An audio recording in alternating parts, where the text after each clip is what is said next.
نن چې محترمو زموږ کومه وظیفه ده ډېره زیاته عظیم شانه وظیفه ده. د تمامو مشکلاتو حل پکې دی، د تمامو پریشانو حل پکې دی.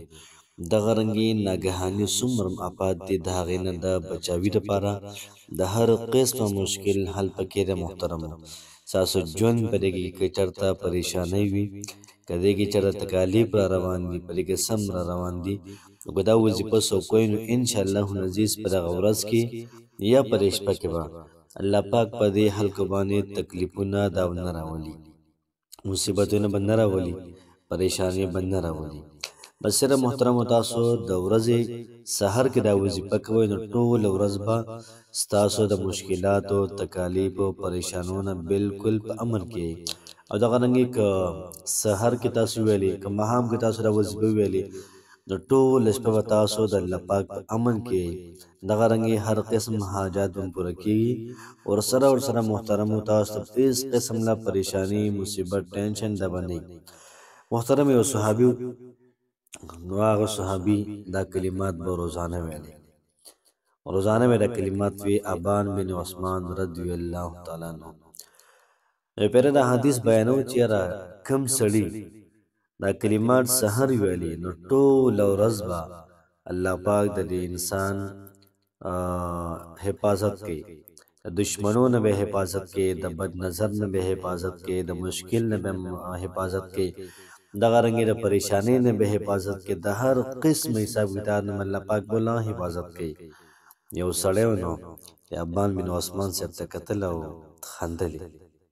هغه ورته وویل چې ته دې پسې خاندې چې زما لاس پالج والی دی، زما لاس چې پالج والی دی په دغه ورځ باندې دا کلمات ما نیر شوي وو، نو ځکه زما لاس پالج والی دی. او د هغې نه مخکې چې کله ما دا کلمات ویلي دي، کله ما ویلي، الله پاک په دغه ورځ باندې ما ته مصیبت نه دی راپېښ کړی.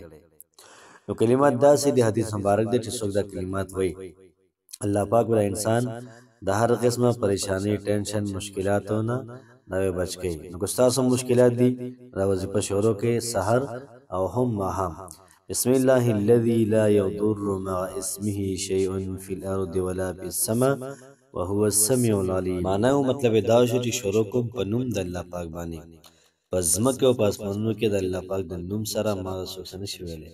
ما چې پیر د الله پاک نوم واغسته، الله پاک اورېدونکی دی، پوه دی، نو ما ته څوک هېڅ هم نشي ویلی، ما څوک تکلیف، ضرر نشي راکولی، که نقصان وي، دغه رنګې مصیبت وي، دغه رنګې پریشاني، بد نظري. نبي کریم صلی الله علیه و وسلم وایي تاسو به دې کلماتو سره خپل ماشومان دموئ.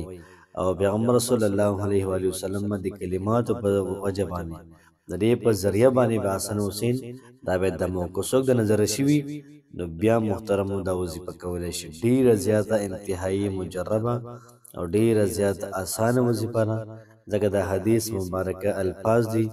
کوشش وکړئ محترمو د ژوند معمول د احساس کوئ. الله پاک هم خوشحاله آباد ساته. السلام علیکم ورحمة الله وبرکاته.